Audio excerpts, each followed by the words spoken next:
मुंबईतील नामांकित मंडळाचे बाप्पा निघाले मंडपात. थाटात आगमनाला सुरुवात. मुंबईतील गणेशोत्सव हा जगभरातील कौतुकाचा व आकर्षणाचा विषय असतो. येथील मंडळामध्ये मोठमोठ्या मूर्त्या येत असतात, परंतु रस्ता, ट्रॅफिक आणि सजावट या कारणास्तव मुंबईतील नामांकित मंडळे काही दिवस आधीच आपल्या गणपती बाप्पाचे आगमन करतात, जेणेकरून बाकीचे कामे करण्यासाठी पुरेसा वेळ मिळते. सध्या लालबाग भागातून मुंबईतील प्रसिद्ध बाप्पाचे मोठ्या प्रमाणात आगमन होत आहे. मुंबईमधील गणेशोत्सवाला सुरुवात झाली.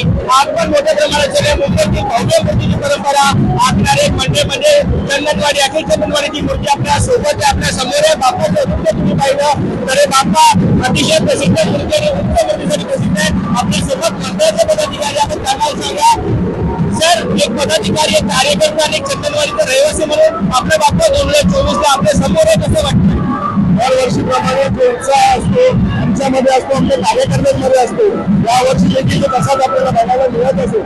गोड गणपती जसं नाव आहे या गणपतीचं, त्याचं रूप देखील यावर्षी एवढं गोड आहे ते आपण तुम्ही सगळे पाहू शकता. आमचं यावर्षी मंडळाचं 47वं वर्ष आहे आणि सालाबादप्रमाणे अगदी शिस्तबद्ध पद्धतीने आम्ही आमचं मिरवणूक यात्रा आम्ही काढतो.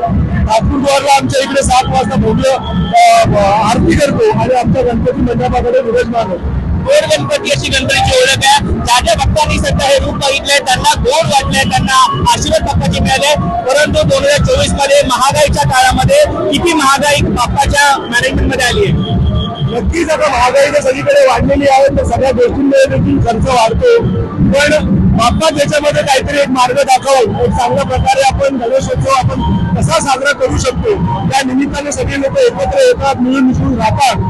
तर त्यामुळे बाप्पा ते मार्ग दाखवून महागाईसाठी आणि सुखरूपपणे सगळ्यांची काळजी घेईल. एक शेवटचा प्रश्न, गर्दी जरी वाढली असेल तर ती गर्दीला जो जनसागर आहे 3 वर्षानंतर जेव्हा सुवर्ण महोत्सव वर्ष असेल तेव्हाचे काय प्लॅनिंग असतील?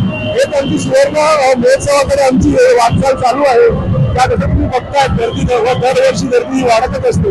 अशी भाविकांची जी भक्ती आहे गणपतीसाठी ती अशीच कायम राहते आणि बाप्पाने पण सगळ्यांना आशीर्वाद देते आणि सगळ्यांना सुखी ठेवते, आयुष्य समृद्धीचं होते, एवढी फक्त आम्ही इच्छा बाप्पाकडे करतो. खरंच हे आगमन सांगतं की कार्यकर्त्यांचा उत्साह, कार्यकर्त्यांचा जोश आणि पूर्ण मुंबई सगळी आपल्या बाप्पासाठी, कारण की आपण लालबाग परिसरामध्ये आहोत. इकडे बाप्पा चंदनवाडीला जाणार. त्याला गणपती बाप्पा मंगलमूर्ती.